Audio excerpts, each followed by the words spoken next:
Hello, this is Craig Camp, and welcome to Troon Talk. This is our conversation series where we're talking in depth with members of our team and looking at what makes Troon Troon. And today we have Garett Long, our Director of Agriculture. Hello, everybody. So, Garett, I think you're the lone movie star we have on the team here. You were in a movie called The Biggest Little Farm. I was. And how did you end up on that movie?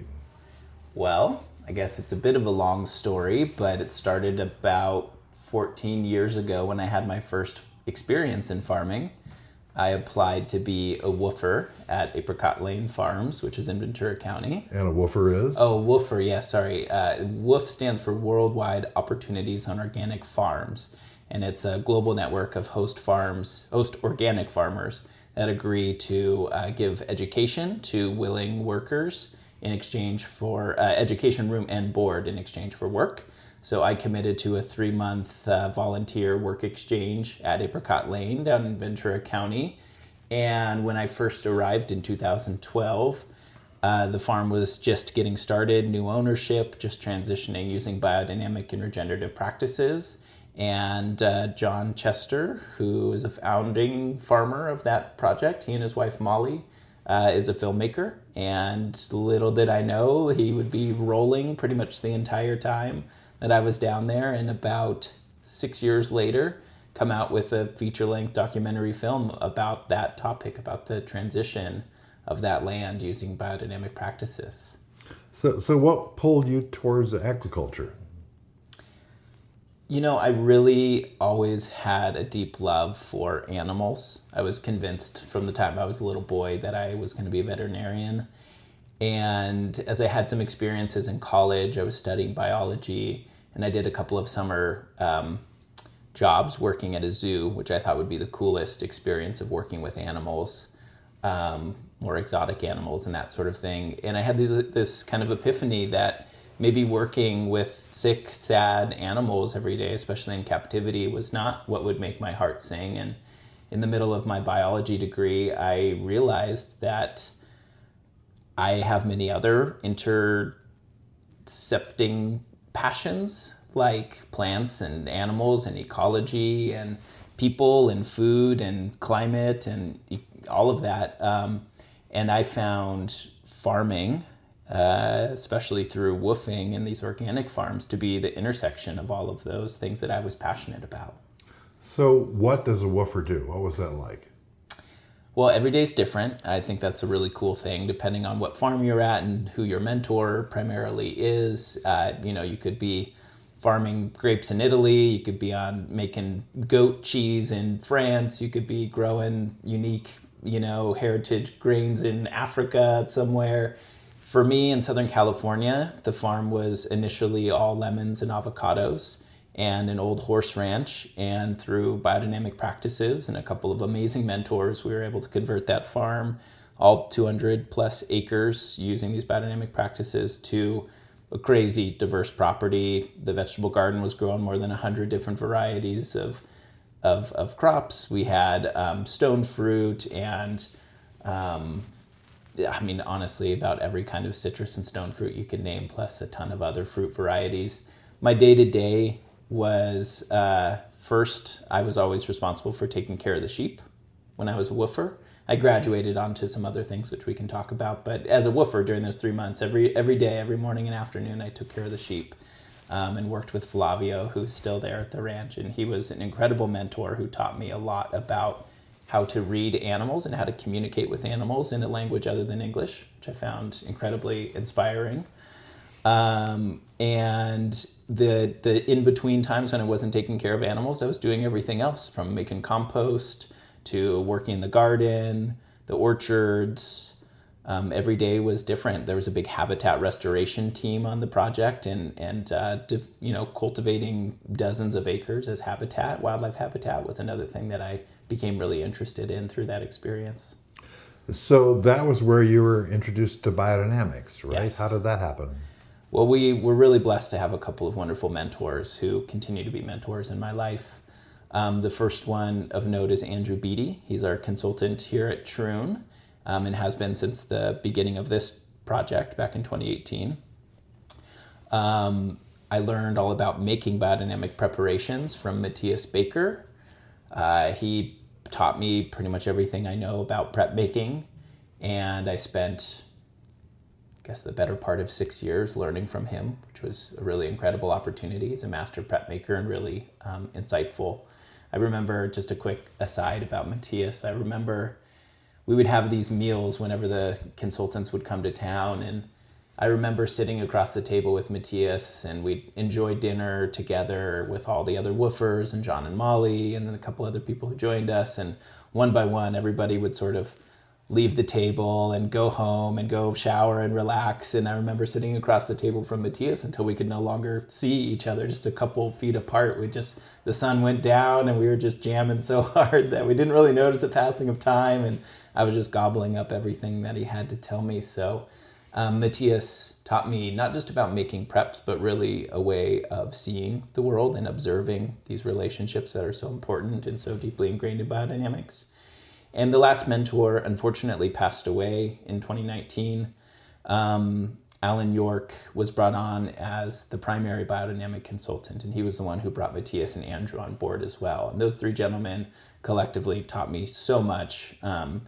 Alan would similarly come through, these kind of 2 or 3 day visits every month or two, and he was gracious enough to always carve out time to sit with the woofers and the staff at Apricot and really teach us about biodynamics, this sort of novel way of seeing the world and approaching farming.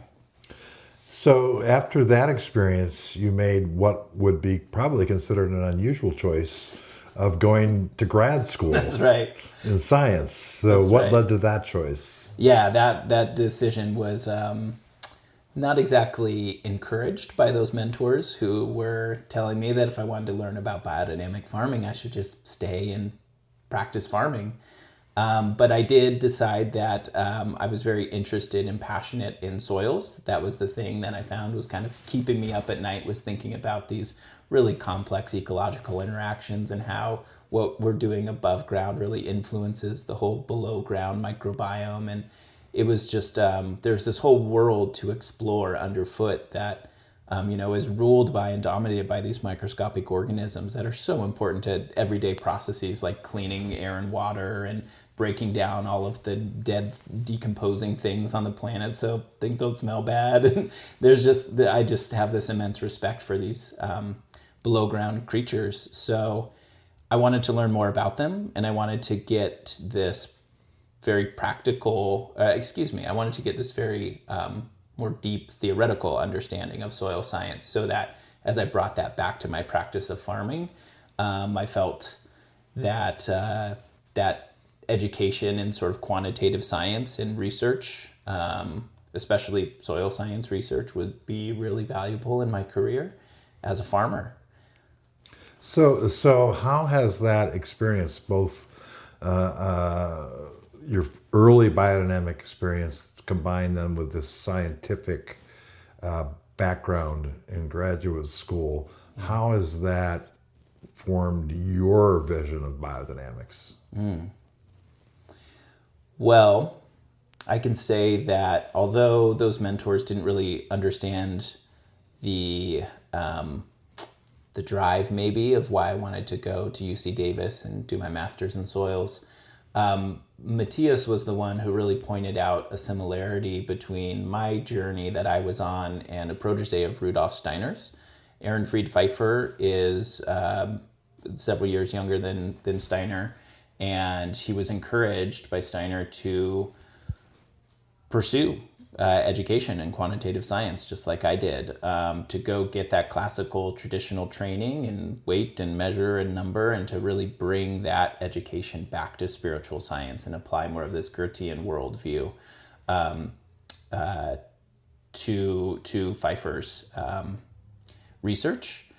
And so I decided to kind of follow in Pfeiffer's footsteps in whatever way I could, albeit I was on the West Coast, he was on the East. And I pursued graduate school at UC Davis. It's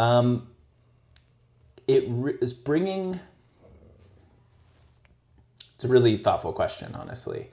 bringing the hard science that I learned at Davis about, how to collect a good soil sample and how to evaluate a soil pit and look at all the different horizons, how to consider all of these like soil forming factors like climate and aspect and relief and time and organisms and all these things. As I learned about how to understand soil in a fundamental way, it really opened my eyes to how to see connections and how to see relationships. And I think we're taught in the university a certain perspective or a certain way to see or view things through that lens of count, basically weight, measure, number. And in biodynamics, there's much more of a focus on qualitative over quantitative analysis. And so, I can look at a soil profile and I can take a sample and I can tell you exactly what color that is using the Munsell color chart, but it doesn't tell you anything necessarily about the functionality of that soil or what types of life it will support, the biodiversity of life it supports, or what sort of crop might be good for it. So, there's building off of this theoretical understanding and this quantitative science that I can bring into my practice as a biodynamic farmer, but I'm really merging and overlaying these two very different worldviews in order to better understand how, what we're doing on a daily basis here at Troon is truly impacting the soil and impacting all of these wider relationships outside of us, things like climate or these, small water cycles in our specific watershed, or the microbiology that we can track through the soil to the surface of the grapes, through these ferments, through the finished wine product. There's ways to measure these things in both quantitative and quantitative analysis. And the merging of them has led to, I guess I'll say, some profound insights, although it'd be hard to pin it down. It's something that's really felt and is more of an intuitive practice.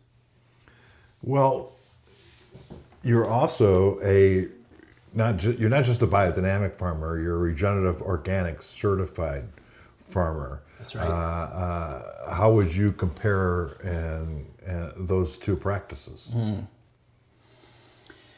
Well, I think they have a lot more in common than they do differ.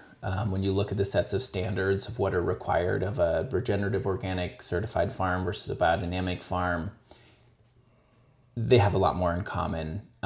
There's a handful of differences I would point out. So as far as how I think of those differences, I refer to the standards, right? Demeter standard requires that a minimum of 10% of your total acreage be dedicated to biodiversity reserves. There's not that same requirement in ROC, although they are encouraging, that we catalog and observe all of the flora and fauna that we have, and that's a part of it too.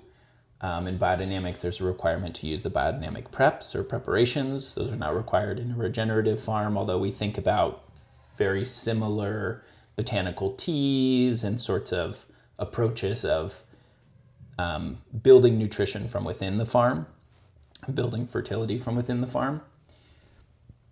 And one other difference of note, I would say, is as a regenerative organic farm, we're also required to really focus on social fairness, farm worker fairness.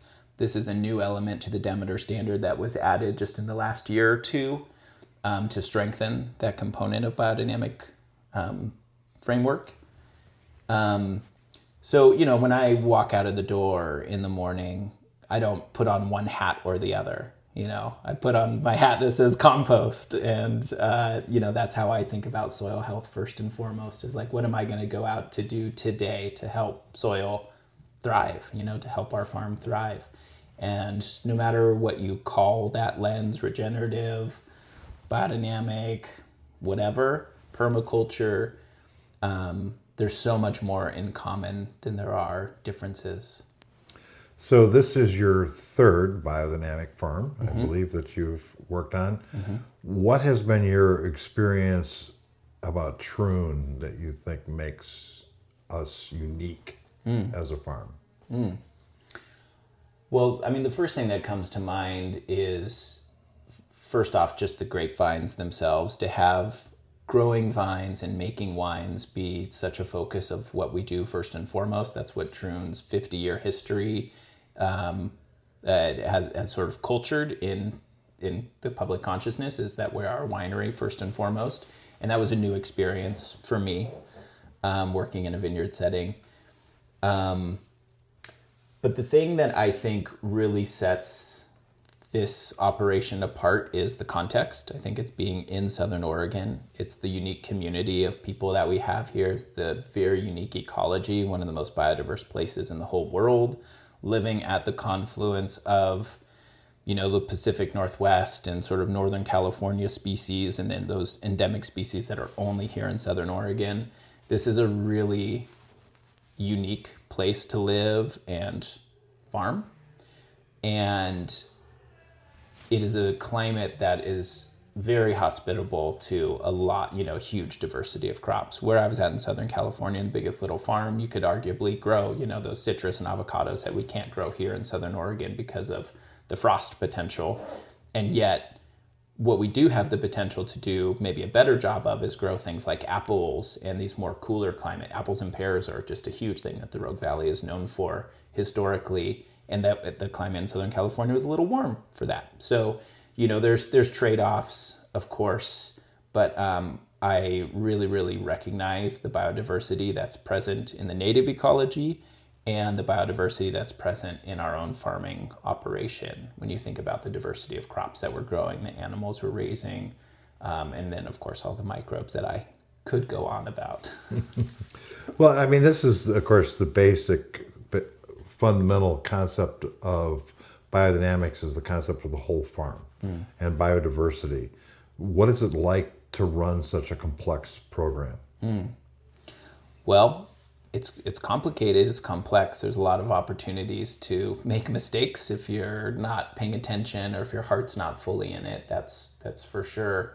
But also there's a lesson in patience and perseverance, I think. This has been a project for me where I came into it, or maybe I'll say I came out of Apricot Lane feeling like there's an ability to do a ton, to do all these different enterprises from livestock to crops, vegetables, orchards, compost, to cooking and culinary programs. To at Apricot we also have this film program, everything. Like, there's an ability to do things well when you're a well-resourced operation. And I came out of that experience being like, I'm going to do less. Like, it is not a good idea for personal health or the farm's financial health, no matter how wealthy the investors may be, to take on too much. And Andrew, our consultant, I think also coached us in that way to just layer on these practices and layer on this complexity year by year. And so we started out slow, but as time has gone on, can't help ourselves. We continue to plant more. We just put Asian pears and quince in the ground last year, and those were fruit trees that didn't make the initial cut, but they're exciting for consideration of, making a cider or something like that out of quince. Or, the chef we're working with, Carl, is really excited about, doing jams and preserves with those products. Also, Asian pear is just killer in a kimchi. It's just a small ingredient. Carl just threw that one out the other day. Anyway, I could go on. The point is, there's the biodiversity here is really exciting. The complexity is really exciting. And if you're somebody who's enthusiastic and passionate about kind of learning about all of it, there's a lot of opportunities to kind of get in over your head, and then really need to lean on those mentors and those consultants around us who can help shepherd that project along to success. Well, you mentioned a few things, but other than wine grapes, what are some of the crops you are growing here at Troon? Yeah. So I think of them sort of in where they're planted. We've got a cider apple orchard of about 330 trees, 40 different varieties of heirloom French cider apples, and a couple of American crab apples too. that will feed our cider program, that will complement our wine program very nicely. In the food forest, we're growing just about every kind of stone fruit you can think of. We've got figs and persimmons, Asian pears and quince, and then all kinds of berries, shrubs, sunchokes, artichokes, lots of perennial vegetables, herbaceous crops, herbs, medicine plants. And then we've got an herb garden with about, I don't know, at this point, probably 15, 16 different species of culinary and medicinal herbs and flowers. And then we've got about a third of an acre, quarter of an acre dedicated to our annual row crops, where we'll grow another 30 different varieties. Everything from garlic and onions, shallots and leeks to, peppers, tomatoes, flowers, squash, cucumbers, all kinds of fun stuff. We're working on value-added products. We're working on making dried urban tea blends. We're working on jams and preserves to serve in the tasting room, to complement our wines and wine tastings. There's just a huge diversity of things out there. And then we recently also started harvesting the cover crops. We planted daikon radish for its benefits to breaking up compacted soil and heavy clay soils. Some parts of the farm are heavy clay. And yet we've got this beautiful edible daikon radish that, I just threw out kimchi, but Carl and I are calling it cover crop kimchi because it's a daikon radish base, and all of the other ingredients are also coming from our farm. The chili, the gochujang style chili that we're doing, he made from paprika peppers we grew last summer. So, it goes on and on. He's also serving a cover crop salad made of this variety of kale that we planted. Again, it's a forage variety for sheep, but when it's got young, tender leaves, they just make a killer vessel for all of the dressings and vinegars that we're making out of the farm kitchen as well. So, the list goes on. Well, there's also livestock. There are sheep and chickens. Why is it important to have livestock on your farm? Yeah, that is a unique part of the Demeter standard, is that requirement of that integration of crop and livestock systems. The importance, I think, really, one of the tenets of biodynamics is really to just maximize biodiversity. And that's native biodiversity, below ground biodiversity, yes, but also in your system. We've got these sheep that are St. Croix, Dorper, and Katahdin genetics. We get hybrid vigor out of mixing these different breeds of sheep. And we also get very fertile, ewes and healthy lambs that do well on relatively poor quality forage when everything dries out here in the summer. And so, just using those sheep breeds as one tiny example of biodiversity, there is vigor, there is resilience, in biodiversity. And then there's also a suppression, when you think about plants and plant pathogen, there's also a suppression of pathogens through promoting biodiversity. Animals are important because, for so many reasons. One is, of course, they poop and pee everywhere and fertilize the land. The microbes from their guts also then enter into the system, inoculate the soil, and then, enliven the soil in that way. But it's not just about microbiology, and it's not just about resilience. The physical impact of animals on the landscape is profound. You could ask our landscaping team who are cleaning up after the chickens, who are making a big mess of the tasting room garden. They're scratching the mulch, pushing wood chips out into all the different walking paths, and looking for bugs and worms, and converting all of that into good, healthy fertilizer in the form of chicken manure that they put right there back in the planter. So, chickens are scratching, they're breaking up any sort of soil crust, they're cycling nutrients, they have a physical impact on the land. And I would say the impact of ruminants and grazers is even more profound than the impact of poultry.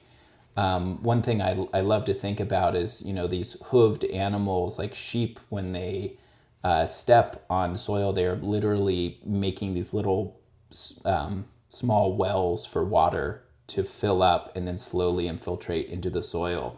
They stamp seeds into the soil and literally plant seeds as they walk.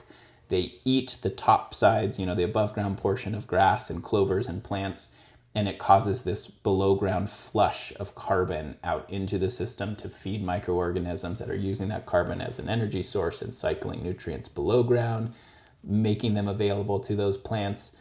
All of those things that are really positive benefits of having grazing animals on the landscape are the result of us, bringing sheep onto this farm, whereas historically that was always provided usually by native animals, like, the deer and the elk that are native here, in much greater populations than we have now once we've, changed so much land use around here.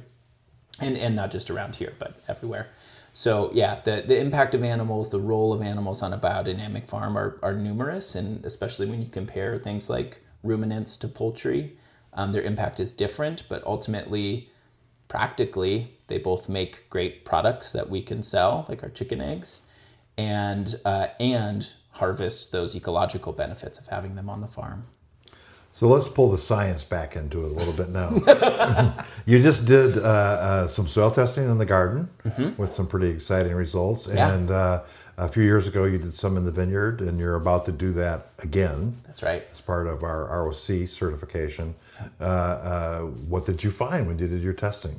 Sure. So, I can give some kind of high level from memory, and then we'll have to follow up in a few months once we have all the results back from that comprehensive soil testing. But preliminarily, in 2018, before I came here, I arrived in 2021.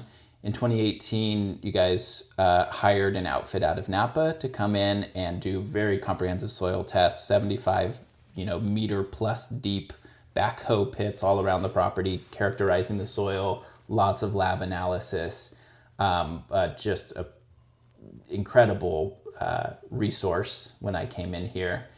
I followed up on that in 2022, 4 years later, and found that we had increased soil organic matter, in some cases as much as 200%. I believe in the pasture, we had that basically quadrupling of organic matter, which was just incredible. For just a 4-year period, it's almost unheard of. Basically, a lot of university folks would tell you that's not even possible. And we looked at all those different systems. We looked at that non-irrigated pasture. We took samples in the orchard. We took samples in the vegetable garden, where we add a lot of compost, but also have relatively more disturbance of the soil and more crop rotations, as it's an annual system. We looked at our best vineyard block, our worst, and our most representative vineyard block. And basically, across the board, we took 16 samples, and 15 out of the 16 had higher organic matter than 4 years prior. The one exception to that was just a surface level soil sample that was basically exactly the same. It just hadn't increased it. It just kind of stayed static for 4 years. In the garden, what we just found was, following up on those 2022 results, we just took some kind of classic annual soil sampling in the garden to see if all of the soil amendments, these mineral amendments we had added to the beds historically, were still present and still working. Historically, we had put out gypsum, potash, azomite, and cal-phos, which is calcium and phosphorus, to basically amend for those nutrients that we were short in the garden, in our soils natively. And what we found was, not only are they still there and still present in adequate quantities that we don't have to re-amend, these slow release minerals are continuing to help us grow a garden with no outside inputs no inputs from outside the farm, where we're using plenty of compost, biodynamic compost we've made here on the farm. And then our goal for this season is to use, as a source of fertility, the only other ingredients we're going to use are basically these botanical teas like comfrey and nettle teas, and use that as in-season fertilization, complementing the immense amount of fertility that's already in the soil in those garden crops after 4 years of these intensive crop rotations. So that's really exciting from just like a chemical standpoint. I use soil organic matter as the primary metric that I care about most. There's so many benefits from water holding capacity and nutrient cycling and all these things that are related to soil organic matter. And what we found was, I believe that soil which is kind of a heavy clay soil to start with, was something like 3.2% back in 2018.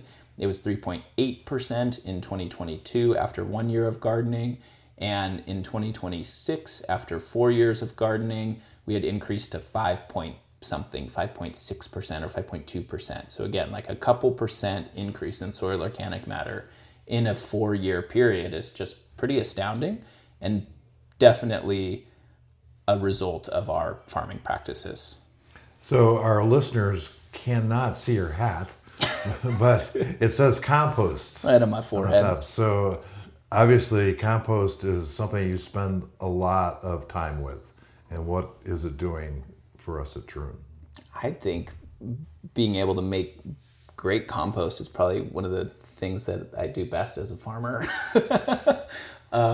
And yes, a little tongue-in-cheek wear it on my forehead. But compost is, at its heart, it's a soil amendment. Or maybe not at its heart, on its face. It's a soil amendment, right? It's full of about 1% nitrogen, 1% potassium, 1% phosphorus, and then a certain amount of all of the other micronutrients that are needed.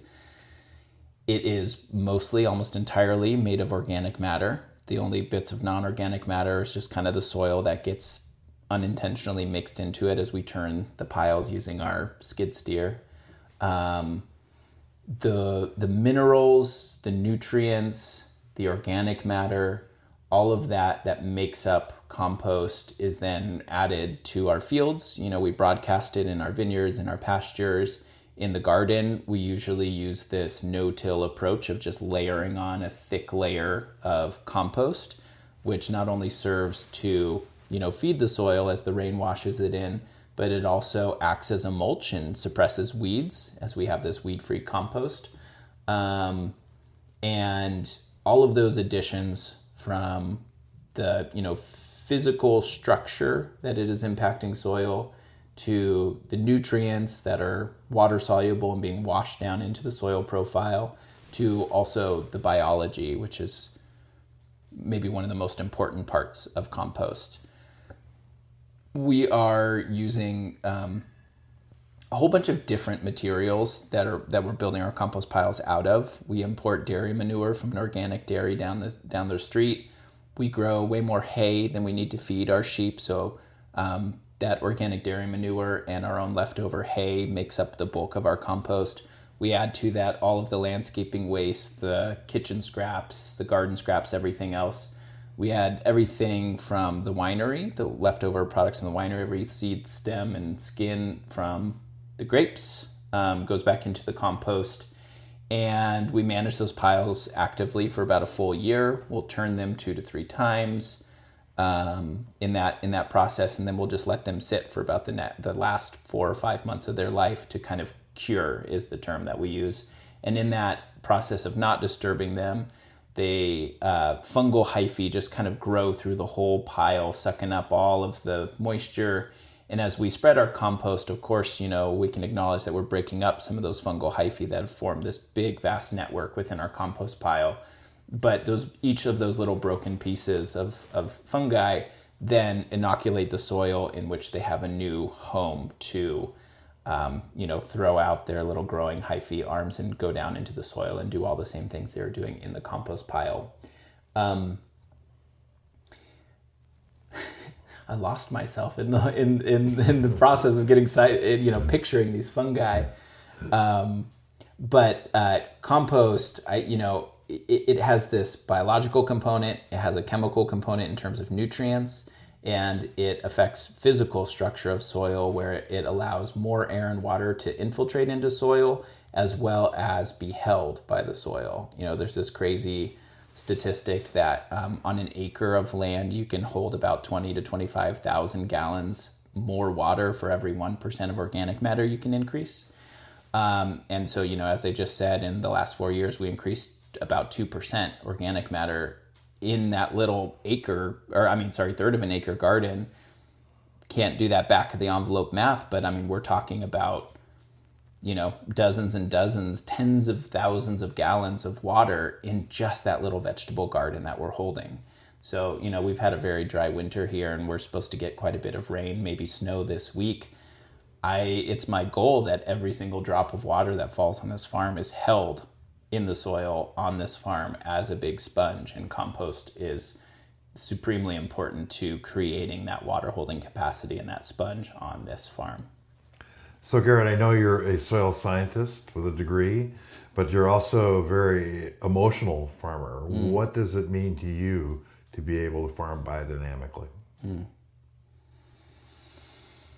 Well, something that makes me emotional is becoming a new father recently. And as I live on this property with my son and my partner, and we take farm walks and we listen to the birds and we go visit the dogs and the sheep here on the property, and I see him smile, what it means to be a biodynamic farmer, that brings such joy to my heart that I know I can walk out anywhere on the farm and there's no risk of, pesticide exposure. There's no risk of touching something and getting ill or something like that. The inputs that we use on the farm, especially by focusing on generating fertility from within the farm instead of importing these outside, inputs and sprays and things, makes me feel safe and confident to put my hands in the soil or go, just eat a cucumber right off the vine without washing it and all these sorts of things. So it's not just that's one thing that I love about being a biodynamic farmer is I know it's safe, it's healthy, it's nutritious, and it's good for me and my family as well as my community. But I also think that there's a lot of lessons that I've learned in my life. One thing that's coming to me in this moment is a recognition that in farming, there are a lot of antagonistic forces, as you might see them. There's pests, there's disease, there's chaotic economic systems, there's labor shortages, there's extreme weather events. There are a lot of challenges to farmers right now. And something that I learned from John at Apricot Lane, and I've really incorporated into my practice and said this many times to the next generation of woofers and farmers that I've had the pleasure of speaking with. If you, instead of focusing on those antagonistic things, if you instead focus on putting your energy into creating positive change, that a lot of the other antagonistic forces sort of fall into place and are not so antagonistic. And what I mean, like as an example, is, if you are dealing with a lot of insect or pest pressure, you can focus on planting flowers and planting native plants and creating hedgerows and planting diverse cover crops and trying to attract beneficial insects that are predators onto the farm. And, the other option is you can spray insecticides and miticides and all these things that are going to kill those pests, but they're also going to kill the functionality of your soil and the overall health of, your cropping system. And so I have chosen to plant flowers and usually, maybe not in the same season, but usually within a year or two, that problem is not coming back. You don't have those same sort of pest outbreaks or those same populations that feel so out of control. So using that example, you can kind of imagine the analogies in my own life of sort of feeling all of these antagonistic forces of this chaotic time that we're living in and really trying to focus on what matters most, like family and friends and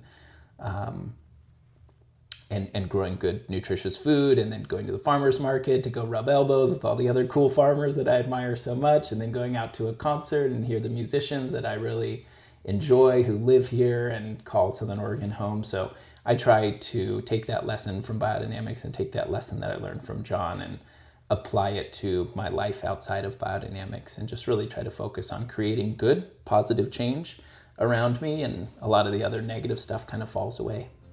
Well, thank you, Garett. It's always wonderful to talk with you, and your passion is always inspiring. Thanks, Craig. It's a pleasure to be here. We are happy to share this podcast from Troon Vineyard, a Demeter Biodynamic and Regenerative Organic certified winery in Oregon's Applegate Valley. We farm like the world depends on it by growing produce in our gardens and naturally crafting authentic wines. We will be sharing these in-depth podcasts several times a month. To learn more, I encourage you to visit our website at troonvineyard.com and those of the Regenerative Organic Alliance at regenorganic.org and Demeter Biodynamics at demeter-usa.org. Thanks for sharing our voyage to regenerative agriculture with us.